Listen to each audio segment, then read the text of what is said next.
This past Sunday, we saw Hendrick Motorsports execute a dominant 1-2-3-4 finish at Dover. This is the fourth time in NASCAR history that a Cup team has accomplished such a feat. So today, I want to go back and look at one of those dominant performances. This one took place 16 years ago at the Homestead-Miami Speedway. And the team was Roush Racing. The 2005 season leading up to this race was damn near perfect for this team. The team looked to make a run at its third consecutive championship to follow up Matt Kenseth's 2003 triumph and Kurt Busch's 2004 title. And they really looked primed to do it. Mark Martin, Matt Kenseth, and Kurt Busch all qualified for the 2005 chase just like they did in 2004. Greg Biffle had his breakout season in 2005, becoming a true championship-level driver. So he was the fourth Roush car in the chase. And then there's Carl Edwards, who was an instant star in his first full-time season as a NASCAR Cup Series driver. So he was the fifth Roush team in the postseason. That means half of the 2005 chase was made up of Roush Fords. And when that in and of itself is impressive, when it comes to the championship, it would be only Carl Edwards and Greg Biffle with an outside chance of beating Tony Stewart for the championship coming to the finale. Just an aside, Kurt Busch's 97 car would be driven by Kenny Wallace due to some off-track issues from the defending champion.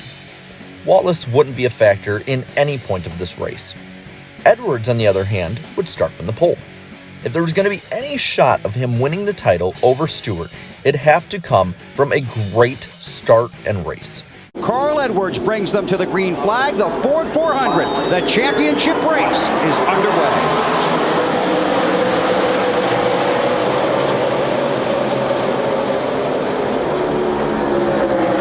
And Carl Edwards said he was going to talk to Ryan Newman about letting him lead that first lap. So far, it's looking good to get those 5 bonus points for the 99. Ryan may not have a choice on that. Carl Edwards had a pretty good start. Here he comes. Here comes Newman trying to spoil that bid for 5 points. Edwards got it. On top of Edwards starting well, so too did Greg Biffle, who flirted with the top 5 for much of the night. Now this would be in limbo a bit as the flow of the race began to shake out in the opening runs. It still didn't stop Edwards from making daring moves. But these guys are going to go charging by. Threading the needle. And Carl Edwards going for the lead. Look at this. 3 wide at the start-finish line. Gordon tucked right behind the 12 car. While not culminating in the lead at the moment, he still showed great strength. Meanwhile, the 4 Roush chasers were already in the places that were 11th or higher. But as quickly as one could speak, the 99 continued to march up.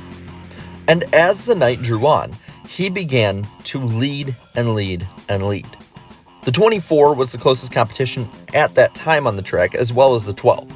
A little further back, Mark Martin was making his way up. Martin there on the, like he's kind of getting past right there.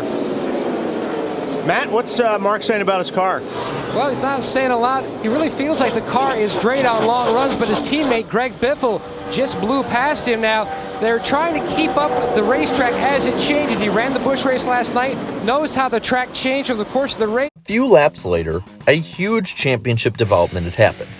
After struggling all night, Jimmie Johnson crashed out, having any shot of championship aspirations shot out of the sky.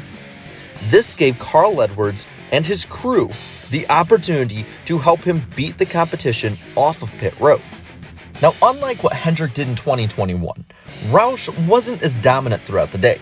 Biffle and Martin ran the top 5 to top 10 range, but they weren't running 1, 2, 3, 4 for most of the night. But Biffle and Martin were getting stronger. But AB, the 16 of Greg Biffle, slowly reeling in the 41 car of Mears now. Biffle's car just takes so long to get going in each run. Later in the run, the car just gets better and better. Meanwhile, his teammate, Mark Martin, trying to lock in 5th or better in the championship points for the 11th time in his career. He says the car is just so totally loose. That's the best I can drive it right there. We got to get it just a little bit tighter, Dave. What a night the 17 team has had. Now, Kenseth has had issues on pit road and on the racetrack. He had to pit 2 extra times, once to top it off of fuel because they didn't get enough fuel in it, another time because they damaged the fender on the stop, so they had to come back in and pull it back out. But right now he's working on a solid 16th place finish. After another caution, there was a new challenger to the fight. Casey Mears in the number 41 Target Dodge. He, Newman, and Edwards pulled away, with the 99 being stuck trying to pass Newman. In this time, around the point that the race hit its 200 lap mark, Jeff Gordon made contact with Ryan Newman. This took the 12 team out of contention for the win for the night. But all of this was happening behind Mears and Edwards. At this time, Mark Martin and Greg Biffle jumped into the top 5, and Matt Kenseth even got into the top 10. But Martin wasn't just content for a lower-end top 5 run. We got to check out this battle for second spot. Look, coming here, Mark Martin in the 6 car, going in the second spot. Matt? BP, that 6 car is a rocket right now. Mark said the car is the best it's been all night. Also, he was telling his team, pass on to Carl Edwards. I need to try to get in position so when the 41 of Mears pits, I can try to lead a lap, because at this juncture, he has a 12-point advantage over Jimmy Johnson. Mark trying to lock in that 4th spot in the championship standings. Gurney. Well, Matt, meantime, for his teammate Carl Edwards, the car just too tight. Never really came in on this run like it did the last few runs, so they're kind of curious as to what they did wrong. They only made an air pressure adjustment and a very small one on the last stop, but something has definitely changed with the track or the way things are going, but the car much tighter on this run, especially in the second half of the run for Carl Edwards. With Stewart running in the top 15 and Edwards not being able to be as dominant, the championship was slipping out of Roush's grip. Green flag pit stops quickly went by, with Martin cycling out 2nd, Edwards 3rd, Biffle 7th, and Kenseth 11th. The race was seeming to wind down, with Casey Mears running away with the win. More and more laps just continued to click off. Mears running to his first victory, Tony Stewart running to his 2nd championship. The night looked to be a total loss for Roush Racing. That was until a caution with 15 to go for debris. Pit stops would change the complexion of the race.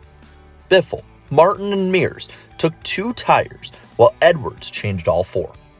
Martin restarted 2nd, Biffle 4th, Kenseth 5th, and Edwards 11th, all with 11 to go. With 9 to go, the battle for the lead really started to heat up.